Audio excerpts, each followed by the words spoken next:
Hello বন্ধুরা, আশা করছি তোমরা অনেক ভালো আছো। তো বন্ধুরা, আমি আজকে তোমাদের জন্য নিয়ে এলাম খুবই সহজ একটা রেসিপি। আর এই রেসিপিটা ঠান্ডার দিনে খেতে খুবই দারুণ লাগে, গরমের দিনে খেতে স্বাদ লাগে না। তো চিকেন তো সবাই বানাতে পারো, চিকেন মানে মুরগির মাংস তো সবাই রান্না করতে পারে কম বেশি। তো যাই হোক, আমি এই রান্নাটা আজকে যে করব এটা অন্য ধরনের একটা রান্না। আর এই রান্নাটা এই দিনে খেতে খুবই ভালো লাগে। তো এই রান্নাটা গরম গরম ভাতের সাথে, পরোটা রুটির সাথে খেতে কিন্তু খুবই ভালো লাগে। তো চলো দেখে নাও আজকে রান্নাটা করতে।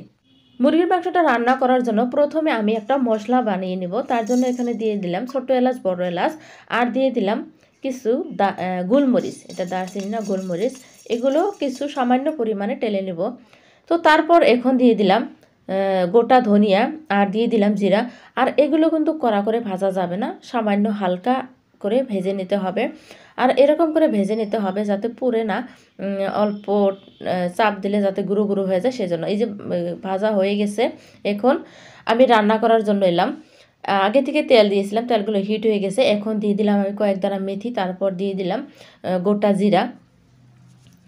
মেথি দিয়ে মুরগির মাংস খেতে আমার খুবই ভালো লাগে, সেই জন্য মেথি দিলাম। তারপর দিয়ে দিলাম পেঁয়াজ কুচি। পেঁয়াজগুলো লাল লাল করে ভেজে নিয়েছি। এখন দিয়ে দিলাম আমি মাংসগুলো আগে থেকে ধুয়ে পরিষ্কার করে রেখেছিলাম, আর পানিগুলো ঝরিয়ে রেখেছিলাম, সেই মাংসগুলো এখন দিয়ে দিলাম। মাংসগুলো তেলের উপরে আমি কিছু সময় নাড়াচাড়া করে নেব। এটা অনেকক্ষণ সময় নাড়াচাড়া করে নিতে হয়। তো আমি এখানে সামান্য পরিমাণে নুন দিয়ে নিলাম, সামান্য না, কিছু পরিমাণে নুন দিয়ে নিলাম। নুন দিয়ে ভালো করে এই যে অনেকক্ষণ সময় আমি নাড়াচাড়া করার পর এখন দিয়ে দিলাম আমি হলুদ গুঁড়ো, আর দিয়ে দিচ্ছি আদা বাটা, রসুন বাটা আর কাঁচামরিচ বাটা একসঙ্গে। কাঁচামরিচ আমি অনেকগুলো দিয়ে দিয়েছি। আর এখন দিয়ে দিলাম আমি যে মশলাটা ভেজে রেখেছিলাম সেই মশলাটা। তারপর দিয়ে দিলাম কয়েকখানা গোটা পেঁয়াজ। গোটা পেঁয়াজ এটা অপশনাল, আপনারা দিতেও পারেন না দিতেও পারেন। তো আমার কাছে ভালো লাগে সেই জন্য গোটা পেঁয়াজ দিয়ে এই যে অনেকক্ষণ সময় আমি কষিয়ে নিয়েছি। এখন দিয়ে দিলাম আমি পেঁয়াজ পাতা, তারপর দিয়ে দিচ্ছি আমি রসুন পাতা, দুটো দিয়েছি। এখন এই যে দিয়ে দিলাম ধনিয়ার পরিমাণটা এখানে বেশি লাগবে, অনেকগুলো ধনিয়ার পাতা লাগবে। এই যে দেখতে পাচ্ছ তোমরা আমি কত পরিমাণে ধনিয়া দিয়েছি।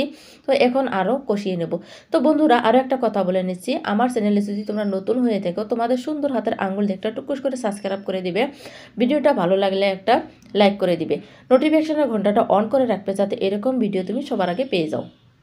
এই যে কথা বলতে বলতে আমি সবজিটা কষিয়ে নিয়েছি, দেখতে পাচ্ছ এখানে অনেকক্ষণ সময় কষানোর পর এরকম হয়ে গেছে। এখন দিয়ে দিলাম আমি সামান্য পরিমাণে ঝোল। এটাতে বেশি ঝোল লাগবে না, সামান্য পরিমাণে লাগবে। এই যে যে পরিমাণে ঝোল লাগে আমি সেই পরিমাণে দিয়ে দিলাম। এখন একটা ঢাকনা দিয়ে ঢেকে জাল দিয়ে নেব। অনেকক্ষণ পরে যে ঢাকনাটা তুলে দেখিয়ে দিচ্ছি, তো দেখতে পাচ্ছ বন্ধুরা এখানে মাংসটা হয়ে গেছে। এই যে দেখতে খুবই সুন্দর দেখা যাচ্ছে না? আর এই যে ঝোলটা এই পরিমাণে থাকবে। তো তোমরা যদি ঝোল খেতে পছন্দ করো তাহলে বেশি করে রাখবে, আর যদি না পছন্দ করো তাহলে এরকম করে রাখবে। আর এরকম করে রাখলে কিন্তু খুবই দারুণ লাগে খেতে। তারপর আমি একটা কাঁচামরিচ দিয়েছিলাম, কাঁচা। তো মাংসটা হয়ে গেছে, এখন আমি নামিয়ে নিছি। নামানোর পর এই যে অন্য একটা পাত্রে এই যে আজরিয়ে নিচ্ছি। তো দেখতে পাচ্ছি এই যে খুবই সুন্দর দেখা যাচ্ছে, আর এই যে বেশি ধোয়া উঠছে দেখা যাচ্ছে না। আর এই রান্নাটা ঠান্ডার দিনে অবশ্যই করে খাবে তোমরা, খুবই ভালো লাগবে। একদম কম খরচে ঝামেলা ছাড়া এই রেসিপিটা বানানো যায়, তোমরা তো দেখতেই পারলে। তো বন্ধুরা, আমার রেসিপিটা কিন্তু সম্পূর্ণ হয়ে গেছে, এখন খাওয়ার পালা।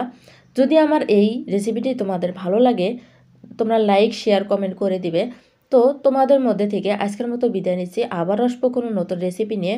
তত টাইম তোমরা সুস্থ থাকবে, ভালো থাকবে, আমার পাশে থাকবে।